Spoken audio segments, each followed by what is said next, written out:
today's relationship question is it possible to have a relationship with just sex? Meaning, can the foundation of the relationship be entirely based on the premises of having good sex?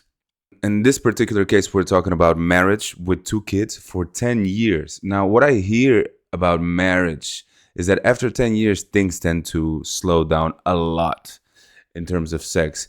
And if a couple is able to keep having a healthy or let's just say a proliferous sexual lifestyle, right? An active sexual lifestyle without any of the other things that cause attraction, I'm guessing the two people in the relationship are pretty horny. Now, we're talking about relatively young people. They started at the age of 18, and 10 years later, the lady is 28 and the guy is 32.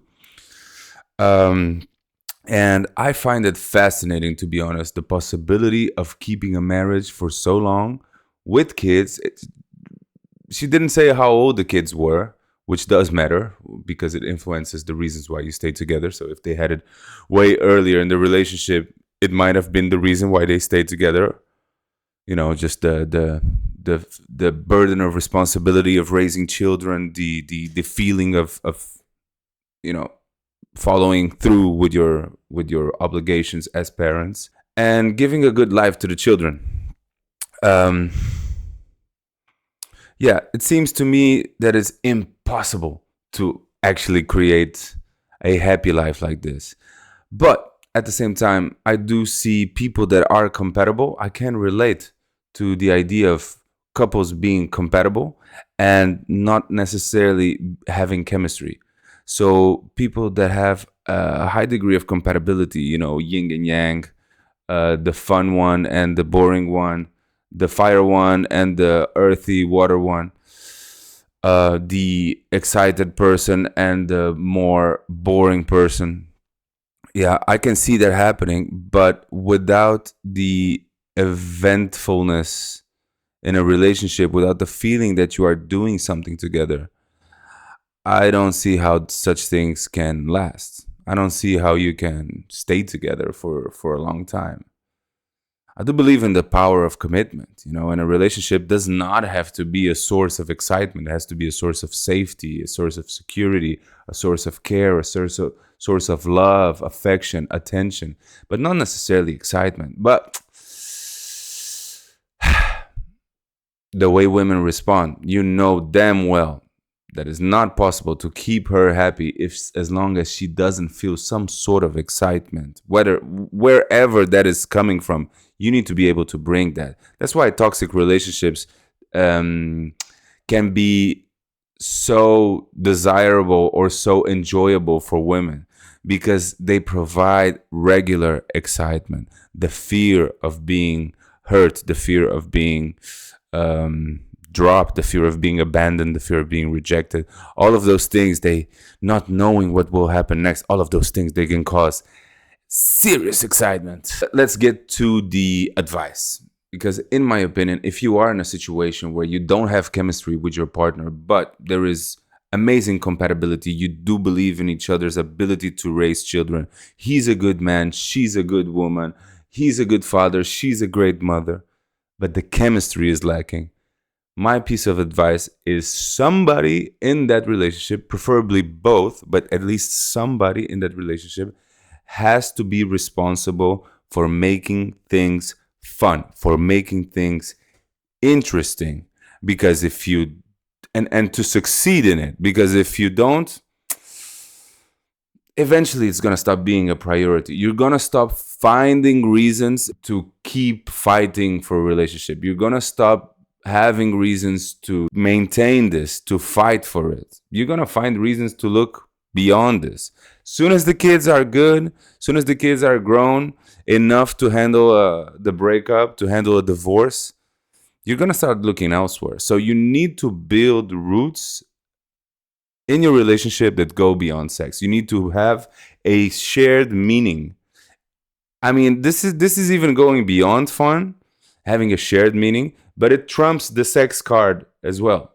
And normally that's what differs a fling or a summer love or a, just somebody you're having casual sex with a relationship is having that extra thing. The fact that they've been having a relationship based mainly on sex indicates to me that she got pregnant very soon.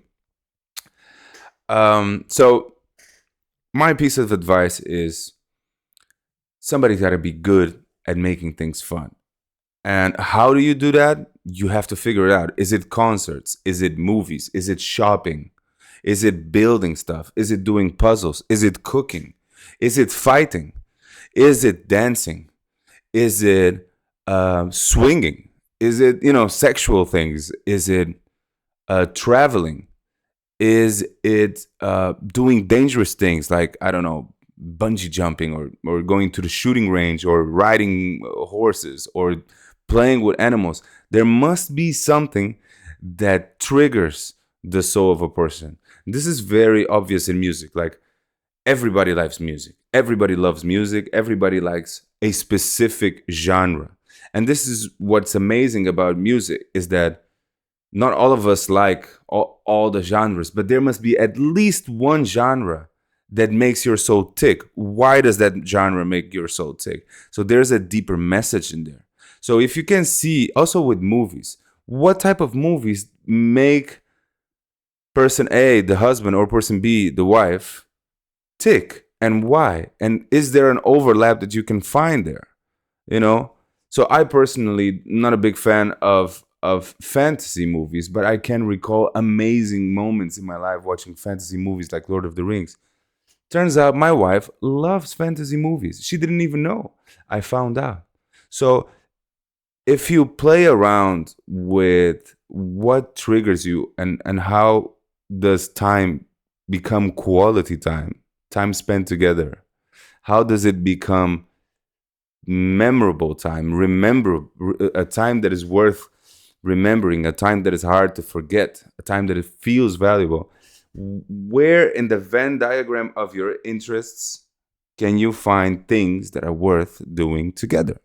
Now, let me just quickly read for you to see if there's anything that I missed. She says, 28-year-old female with my 32-year-old husband. We've been together for 10 years with 2 kids. How do you women do a relationship where it's mainly just sex and no quality time together and make it work? Do you have extra hobbies? Go out a lot? I'm looking for ideas to occupy my time and mind until I can really be okay with this. My husband doesn't seem very interested with me unless it's for sex. I'm tired of chasing and fighting him to the point where I think I'm okay with this. Divorce or leaving is not an option. She says that.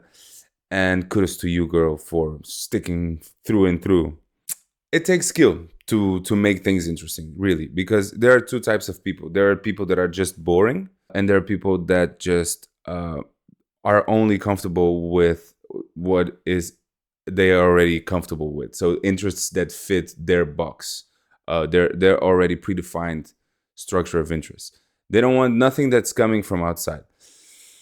They don't have to necessarily be boring. It kind of sounds boring, but they're just squared. These 2 types of people, they are impossible to lead this dance. So the other person has to lead it. And make things fun. That's what you got to do, because fun has to drive all the activities that you do in a prolonged manner. Otherwise, you will stop doing them.